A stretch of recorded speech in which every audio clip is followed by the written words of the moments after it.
Segunda questão de Química da FUVEST 2013.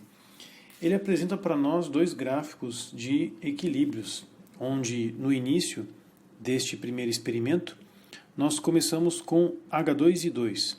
Por isso, na reação apresentada na questão, ele faz questão de escrever H2 mais I2 em equilíbrio formando 2HI, pois ele inicia o experimento com quantidades iguais desses dois reagentes. O equilíbrio é estabelecido neste exato momento, onde a concentração desses dois não muda mais. Também podemos dizer que o equilíbrio se estabelece aqui quando a concentração de HI se estabiliza. E neste ponto, particularmente, ele quis marcar um tempo onde a concentração dos dois são equivalentes, mas que a partir daqui eles tendem uma estabilização na concentração, depois desse tempo 1. O tempo de equilíbrio, como nós especificamos, seria um pouco antes da concentração se estabilizar. Informação essa que não foi nos dada. O experimento B, por sua vez, ele dá início com HI, iniciando com este componente, produzindo H2 e 2. Perceba a diferença em que HI começa com uma grande quantidade e vai reduzindo até se estabilizar na mesma concentração que o experimento A. E o H2 e 2, que estavam inicialmente sem nenhuma concentração, passam a surgir, mas não crescem muito, chegando ao máximo, ou seja, neste ponto já podemos dizer que o equilíbrio é estabelecido. Nessas duas experiências, ele forneceu as reações e especifica que K1 é a constante de equilíbrio para esta situação e K2 seria a constante para esta situação. Na alternativa A, ele menciona sobre a pressão do sistema. A pressão total no interior do recipiente diminui até o atingimento do equilíbrio. Nós temos que fazer a seguinte avaliação nessa questão. Em termos de equilíbrio, meu querido, minha querida, nós temos que fazer a avaliação da quantidade de coisas que existem nos reagentes. Existem duas coisas aqui. Eu tenho uma molécula de H2 e uma molécula de 2. Já nos produtos, eu tenho também duas coisas.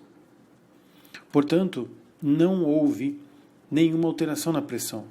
A pressão nesse sistema permanecerá constante. Não haverá alterações, uma vez que não há nenhum aumento na quantidade de coisas e nenhuma redução na quantidade de coisas. Portanto, o meu sistema ele não muda a pressão. Essa seria a forma para a interpretação. No item B, ele menciona do experimento B, de que as concentrações das substâncias são iguais no instante T1. Olha, neste experimento, o B, não há nenhuma evidência de que as concentrações são iguais. Na verdade, são bem diferentes. Então, aqui é uma questão de confusão só no que ele está dizendo. No experimento A, você tem tempos iguais. Então, você pode colocar aqui no experimento A, as concentrações são iguais no tempo 1, mas não no B. No item C, ele fala que o experimento A, a velocidade de formação do HI aumenta com o tempo. Conforme passa o tempo, nós percebemos que HI, no experimento A, vai crescendo a sua concentração. Crescendo, até um momento em que não há mais muito crescimento. A velocidade de formação de HI passa a quase zerar, até chegar a um valor e se estabiliza. Portanto, podemos fazer a seguinte interpretação. Como a concentração de HI ela diminui com o passar do tempo, nós podemos informar que a velocidade de produção do HI também diminui com o passar do tempo. Portanto, essa seria a melhor interpretação. No item D, ele fala do experimento B, a quantidade de matéria em mols de HI, nesse caso, aumenta até o equilíbrio ser atingido. O próprio gráfico nos mostra que o HI não aumenta. No experimento A é que nós temos um aumento do HI.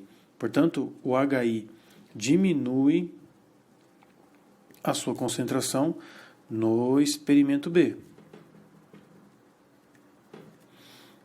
E por fim o item E, em que ele fala do equilíbrio.